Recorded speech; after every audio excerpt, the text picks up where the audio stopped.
It is time to press snooze on the news and turn to the only opinions that really count. Hey everyone, I'm Steve Noviello. It is time to get for real. It is our last night together, but just like summer camp, I hope she made me a friendship bracelet to remember her by. Please say hello to Hanna Battah. Hi there. Hi there. I love forgot your the sparkly friendship bracelet. outfit. Oh, thank you. You can borrow it anytime. I don't know if it's going to fit. All right, his sneakers always match his outfit. Stephen Dial is here. And she went from RHOD to CGO. Please welcome Real Housewife and Chief Giving Officer, Stephanie Hollman. It's been a blast, I have to say, to have you on the show this week. It's been a very fun week for everybody. We're going to get to more about where people can hear your podcast at the end of the show today. But let's get started with a closer look at tonight's topic. It is time to take two. In some school districts, they are just begging parents to volunteer on committees, but in the Godly ISD, they are tossing at least one of them off. Despite background checks, the district found a parent volunteer on a council which advises on human sexuality instruction may have been just a little overqualified for the post. Ashley Ketcherside was a convicted prostitute. Prostitution, by the way, illegal in Texas, and actively working as an escort, by the way, not illegal in Texas. Well, the folks at Families Engaged for Effective Education applauded the district's decision to remove Ketcherside, saying, quote, "I would not want children to be subject to those types of people." She had been appointed by the school board for the Human Sexuality Committee and hand-selected by the superintendent for the Long Range Facility Planning Committee. Ketcherside also volunteered on the Family and Community Engagement Committee, the PTO, the Athletic Booster Club. She even ran a local cheerleading group. But once the other parents got a little curious about her background, they dusted off their detective hats and brushed out their inverted bobs and got to digging. In addition to the escort site, they found 2 convictions for prostitution and judges' orders not allowing specific children to visit her residence. Now, according to the whistleblower parents, they say this story is not about prostitution, but instead a lack of oversight. They are concerned about the screening process for the district and whether or not it is robust enough. I can't wait. That was a loaded. Yes, that's Can't wait to see who goes first. We just went through a full journey. Well, I want to make sure didn't we? everybody is, up to date on exactly what happened here. What do you think?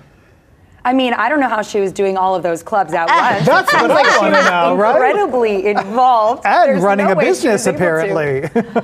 I guess. Do you think it should Gosh. disqualify her, though? I think it's really tough. I mean, the convictions are one thing, but I mean, leave it to a couple of moms and access to the internet and Google to get the job done. They wasted no time. And I think if she wasn't a current escort, that's a little different. Well, now, to be fair, escort, you're just selling your company. It becomes illegal when you are selling sex, and then it becomes a prostitution charge. But, I mean, look at what she was doing, the human sexuality education. I mean, quite frankly, if someone's going to teach a class, Got experience. I mean, right? I mean, if my kid's going to be on the baseball team, I might want John Heim to be the coach, right? I mean, okay, as a mom, if my kid was going over to her house, I would probably be, because I have boys, I'd probably be a little nervous because I don't know what she, like who she is, and the background would make me uncomfortable. But if she wants to raise money for a school and she wants to sit outside the carnival and do, as long as I don't have to do it, go for it. I don't care. So I think it's very different. Anything that gets me out of it, go yes. So I guess it depends on where she is. I don't know. And also, let's be honest, there are so many parents at schools who have this second life that nobody knows about, and they're doing horrible things behind closed doors. Just because we don't know about it and they haven't gotten convicted doesn't mean it's not happening. I don't know. Mm-hmm. Do you have concern about the system by which the school is checking people out? I mean, if you're not finding something like a conviction for prostitution, which is public record, does that give you pause, which the parents do again say was the larger issue here? No, I think that is very, very different if what you're doing is not working and you didn't see that she had a conviction. But if people are just excluding her because of her work, that's like a totally different thing, especially if she's just going to lunch with these people and not doing anything else. Well, it's interesting because when they talked about, why did this all happen? And frankly, and I'm reading between the lines here, it seems like this person may have been a little bit of an outsider to begin with. I mean, I'm experiencing that now as we get to know. There are the PTA moms, and then there are not the PTA moms, right? Luckily, we're surrounded by a ton of great ones. It sounds like in this situation, she was a bit of an outlier. People started to ask questions like, what are these side businesses that you own, and how does all of that work? And that's when they did. I feel like they were looking for something. Someone mad. She made someone mad. Yeah. And there's been a bigger focus on school boards. And I mean, since the pandemic, school boards are like the new reality TV. Like, even though it's real though. It's a great idea, Stephen. You're onto There you something go. now. I feel like that could be a good show. I mean, there are so many inner politics. Yeah. You're right. I mean, it's a tough ball game. If you're the odd person out, they might scrutinize anything. I think that, her past convictions are one thing. If it's just a matter of not agreeing with the job that she does, that is a legal job, that gets into really muddy water or murky water because, I mean, you might not agree with a lot of people's jobs. You might not agree with a politician's job or somebody who's working for a certain organization that has policies you don't agree with. So that gets a little bit catty and unfair to me. But I mean, when those instincts come out, those parental instincts, I can understand the hesitation when it's your own child. Well, look, and at the end of the day, the instincts were right. I mean, they thought something doesn't quite add up here, and now they know what it was. I stand by my opinion here. I think that if Martha Stewart wants to teach my kids home ec class, she's perfectly qualified. Perfectly qualified. All right, after the break, it was a day that used to turn red into black, but now it may be gone. Attention Black Friday shoppers, the day for deals may be done. And a little later on, it's here, your 2023 Merriam-Webster Word of the Year. But is it more sad than sensational? If it's past your bedtime, just push mute. We get the ratings as long as your TV stays on.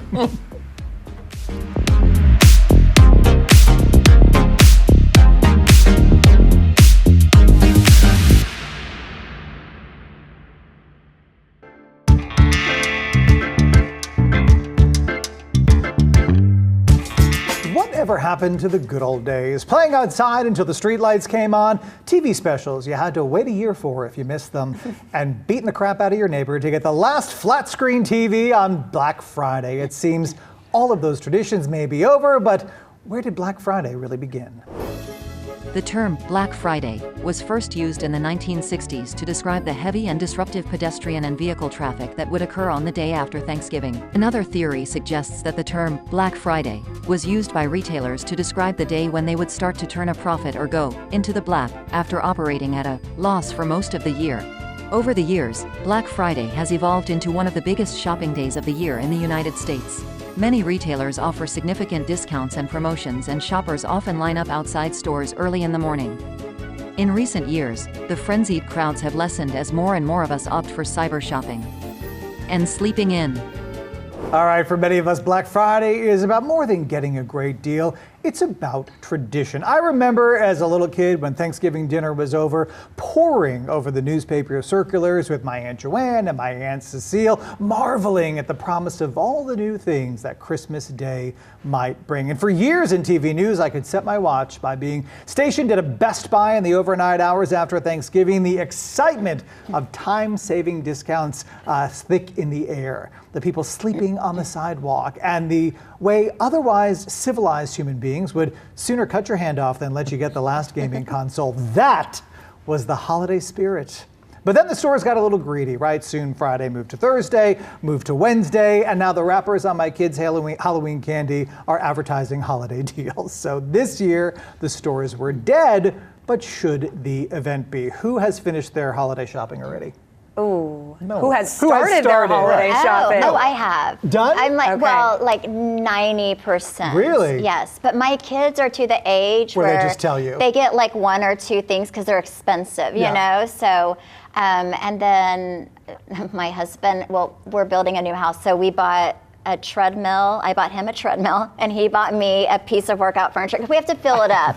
So I'm like, we have to spend money on things that make sense. I feel like Very you bucked the romantic. trend. Remember last year when people were giving Pelotons, and it was like a big what? Why did you give your wife a Peloton? Yes. So we did that this year. Yeah, we're going to be our skinniest selves. I love the whole, I hate that You it's used over. to camp out? I didn't camp out, but I was there stationed Yeah. to cover those who did camp out. And I remember when that kind of changed, right? When first it was vouchers, right? So you can guarantee. Then it was, we would do a story. I remember one year we did a story where this is after the advent of the iPhone, so after 2007, where we would go up to people and say, what are you waiting for? And then we go on Amazon and be like, you could buy the same thing and have it at your house before you get home. Yeah. So click. So I guess I ruined it for everybody. But I miss it. I miss the kind of the start of the holiday shopping season. Am I alone? No, you're not. I would miss parts of it, not the madness, right? Because it did get to a point where it was a little ridiculous. But there is something about in-person shopping that I love so much, and I do so much shopping online. I got these tights on a Black Friday deal. See that? But I bought them online, Yeah. and I do kind of miss going in person and doing that. Well, and I also I think that there is a cultural element that an entire generation of people are missing. I mean, when I was a kid, you got a job at the mall after school, and the mall is where, you meet your first girlfriend or where you, I don't know, smoke a cigarette for the first time or whatever, the case is. And now these things are just not happening. It's just another way that we're not interacting face to face. And I think it's a tradition for certain people, and I enjoyed watching it. Like Hannah said, some of the stuff people were doing. I mean, you can get this TV later or online, and you'd be just fine and spend less money. It was a tradition. It's spectacle. But yeah, everything's online. Like literally, my mom should not have learned Amazon, because every time I go home, like boxes are just being delivered every day, and like that's what everyone does now is online shopping. Well, honestly, one of the things that I think is becoming a really big problem with online shopping is and nobody's talking about it. It is killing the environment. I mean, Amazon's got their new electric vehicles now, which is nice, but the boxes, the shipping, the returns, the back and forth commerce, the now warehousing these things when you return something, it doesn't go back to the seller anymore. It goes to some, third-party warehouse somewhere, that's now selling it to the highest bidder. I just think that there's a whole way that things were once done with respect to this. No, I miss Black Friday. I'm one of those weird people. I never set out, but I appreciated my family members that did. It was very entertaining to me. But also, I noticed Black Friday's not what it used to be price-wise. Like, they don't have sales like they used to. So I feel like just for people Christmas shopping, back in the day, I swear things were like 80, 90% off. Now it's like 20% off. I'm like, that's ridiculous. Right, that's not going to motivate me to get up over there. Well, I don't know if anybody saw Target got busted this year for changing their marketing. Did you all see that? Where people went out to the Target stores and kind of slid, the price card out, and the one on top was like Black Friday deal in red, and then you slid it out and the same price had been there with a very standard, price tag the day before. To your point, no one's really giving anything away. No. Do you think that that's the motivation for folks for Black Friday? I do, right? I think people want to go and feel like they're getting a really good deal. But also, I'm really bad about doing online shopping, but I'm trying to be more aware that the people that work there, they make commission. So, I am not going to like Nordstrom or certain stores to buy things, and instead buying them online,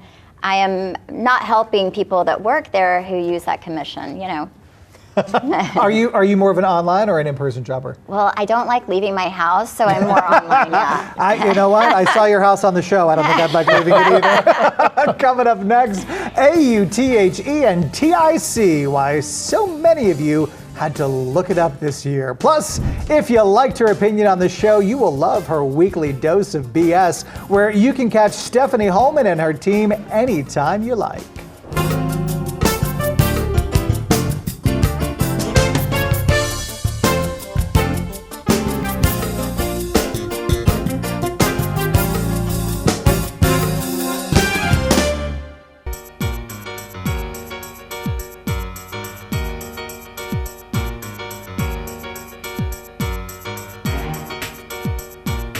The folks at Merriam-Webster have announced their word of the year this year, and it is authentic. But here's what might be the scary part. While other publications select their word in other ways, Webster's is based on the analytics of which words were most frequently searched on the dictionary website. So are we feeling pretty good that people are so excited about taking an interest in authenticity, or are we completely horrified that so many people had to look up exactly what it means? Stephen Dial, we'll start with you. I'm a terrible speller, so I look up words all the time, so I might have been one of those people. But I'm a bit shocked that that's the word. I mean, it's an interesting, right? I mean, Yeah. authentic is... Like, I don't think I have the biggest vocabulary, but I even know what authentic means. Yeah. Well, so what they're saying is that actually the reason why it was so popular this year is because people are now confused by what authenticity is because of things like AI. And I mean, we have an AI reporter on our show, right? I mean, that is not a real person putting together those packages. Not a real person? Moira is not a real person, What? right? I mean, so there's deep fakes. I mean, we see so much of this in the news business, about is that really that person? Is this picture doctored? Are things, what kind of CGI is happening? What do you think? I mean, I think the technology has gone so far past what people's, ability to decipher has reached at this point. So I'm glad people are starting to look it up. I think maybe we should have looked these things up a while ago. But as far as word of the year, I really thought Riz was going to make it. Well, so Riz did. So Riz was, I think it was Oxford's word of the year. Okay. Was Riz, which I just recently heard. One of my nieces was studying abroad in Amsterdam, and she had a roommate or flatmate or whatever it was that was named Ruby, but in conversation she was calling her Rizby, and I was like, her name is Rizby, and she was like, yeah, so Riz, and I was like, well, I cannot I don't know what you're You didn't know what Riz was? No. Oh my gosh. No. Shocked. Do your boys use Riz? My 14-year-old and all of his friends, certain people are Riz masters, and it's so embarrassing. I'm embarrassed for them. I'm like, y'all. Yeah. Okay, so for people who are like, I don't know, can you explain to our audience what Riz is? What I believe it is, hopefully, is like when somebody can get girls, like they have what I would say game back in the day, right? Yeah, that's a good one. Game. By the way, the Oxford did publish a definition of it: the ability to attract a sexual partner through style, charm, or attractiveness. So game. Somebody who's got game, right? swag. Game, swag, right? Yeah. I did have to look up Riz. I'm embarrassed to admit I'm not with You're it. young. I had never heard that word used until it came up involved with this story, because I think for Merriam, right? Merriam-Webster, it was one of the runner-ups.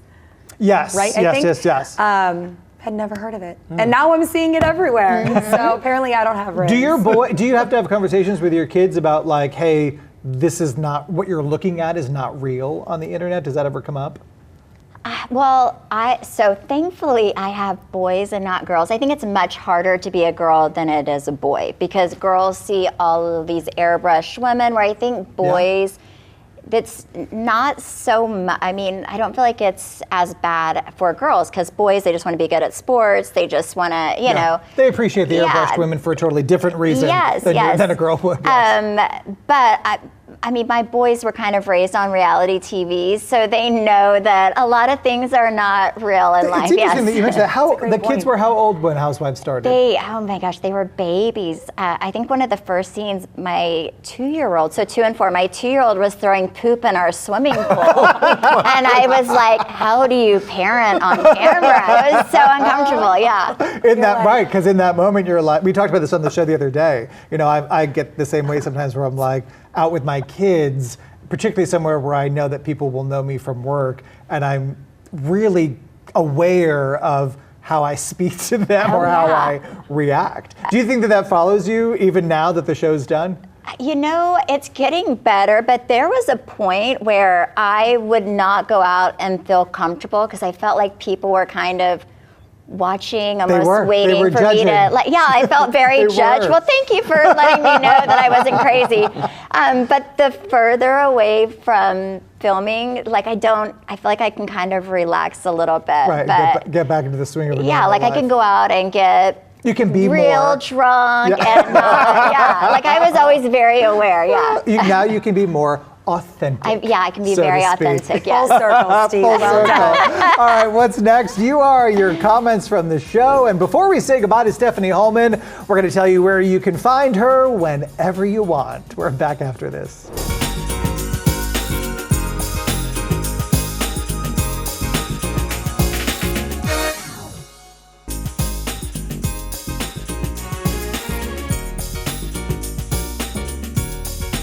Welcome back. It is time for you to get for real. Last night's chat about a new alternative to the DARE program got a bunch of responses. Most of it, though, went a little something like this. Alicia Madura says, I took DARE in elementary school. At the time, I was just kind of somewhat aware of drugs, but after taking that class, I was fully aware of all of the options. DARE had the exact opposite intended effect on so many people I know, so many people. It made us curious enough to try.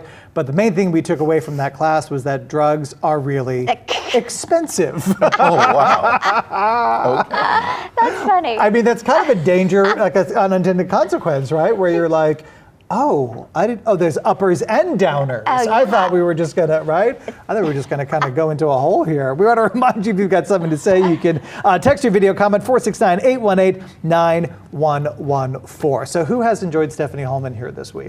Can you come back every Please day? come back. Yes. You can bring Brandy too. Yes, I would love okay, that. so yes. speaking of Brandy and the rest of your team, let's talk about your podcast, Weekly Dose of BS. Yes. So it was BS means at the time Brandy and Stephanie, Yes. wasn't being nasty. And so Brandy and I started it 5 years ago. Unfortunately, she has 4 kids and she stepped away. I'm hoping she'll come back one day. So it's my friend Trey and I. We talk about kind of everything in the world, a lot of Bravo stuff because that's honestly our audience, but then a lot of pop culture and things that kind of everyone are talking about. We might have to go and kind of mine your show for topics for our show. Anytime. And it's where can people find it? How often does it release? Every Thursday, it uploads at 11 on anywhere you get podcasts, Apple, wherever. And do you find that there's a kind of a sweet spot? How long are the episodes? You know, I like to keep them like around 30 minutes. I feel like most people, if they drive somewhere, it's 30 minutes, and anything longer is just overkill for me. For sure. We on the podcast that I do, our listeners often tell me, essentially the moms at school are like, you're great to do laundry to, you're great to go on a walk to, all of these like 30-minute, type of things. Well, it has been an absolute pleasure. Thank you so much for joining us. I do hope you come back yes, to see us. love to. Bring Travis. I Bring will. the whole family, in fact. Yes. I'm not paying the kids' day rate though. All right, that is our time for tonight. We are back tomorrow with a whole new panel. Sean Rabb and Peyton Yeager will join me. Plus, Tara from The Wolf will also be by. And remember, whether you are just starting your day or just wrapping it up, opinions are like air fresheners. Yours is kind of nice, but everyone else's stinks.